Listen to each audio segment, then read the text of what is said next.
Penanganan COVID-19 di Jawa Timur menunjukkan perbaikan seiring terus meningkatnya capaian vaksinasi. Di masa perpanjangan PPKM Jawa, Bali dan menjelang libur Natal serta Tahun Baru, pemerintah juga telah menyiapkan langkah antisipasi mencegah varian baru COVID-19. Secara kumulatif, jumlah kasus COVID-19 di Jawa Timur saat ini mencapai 399.370 kasus.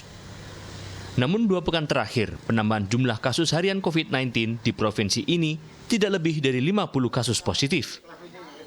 Bahkan pada 29 November tercatat hanya ada penambahan 11 kasus harian.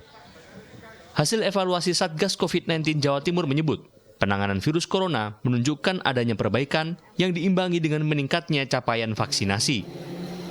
Vaksinasi dosis pertama diikuti lebih dari 70% warga, sedangkan dosis kedua mencapai 47,67%.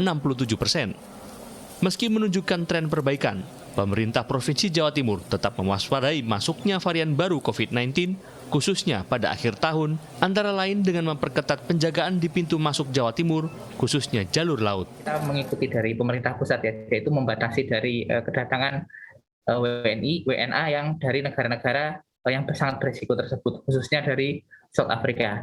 Lalu untuk di Jawa Timur sendiri, alhamdulillah untuk Juanda kan masih belum dibuka ya. Tapi kita mewaspadai jalur-jalur alternatif seperti jalur-jalur laut yang kemarin juga diduga menjadi salah satu pintu masuk varian Delta di Jawa Timur.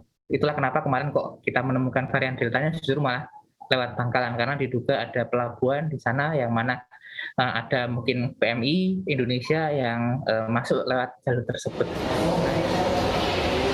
Sementara pemerintah kota Surabaya bekerja sama dengan Polrestabes Surabaya terus menggelar vaksinasi di sejumlah tempat. Hal ini dilakukan agar target capaian vaksinasi 100% untuk warga kota Surabaya segera terpenuhi. Saat ini, vaksinasi dosis pertama di Kota Pahlawan sudah mencapai 117%.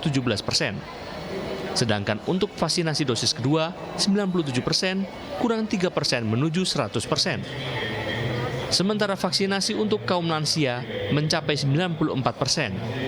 Begitu juga dengan anak sekolah di atas 12 tahun sudah mencapai 90%. Tingginya cakupan vaksinasi COVID-19 di Surabaya memiliki peran penting dalam upaya pengendalian COVID-19 di Kota Pahlawan. Bahkan 154 kelurahan dari 31 kecamatan di Kota Surabaya saat ini berstatus zona hijau COVID-19. Capaian vaksin khusus di Royal itu hampir udah mencapai 200 dosis dan ini akan kita tambah terus. Dan untuk pencapaian dosis di Kota Surabaya untuk dosis 1 udah mencapai 117% dosis 1 dan dosis 2-nya udah mencapai 97%. Selain vaksinasi, Pemkot dan Polrestabes Surabaya juga menyiapkan sejumlah langkah antisipasi adanya gelombang ketiga COVID-19. Di antaranya dengan konsisten melakukan kegiatan testing, tracing, dan treatment berbasis wilayah. Serta melakukan testing secara agresif, khususnya kepada suspek dan pelaku perjalanan dari luar daerah. Tim Liputan.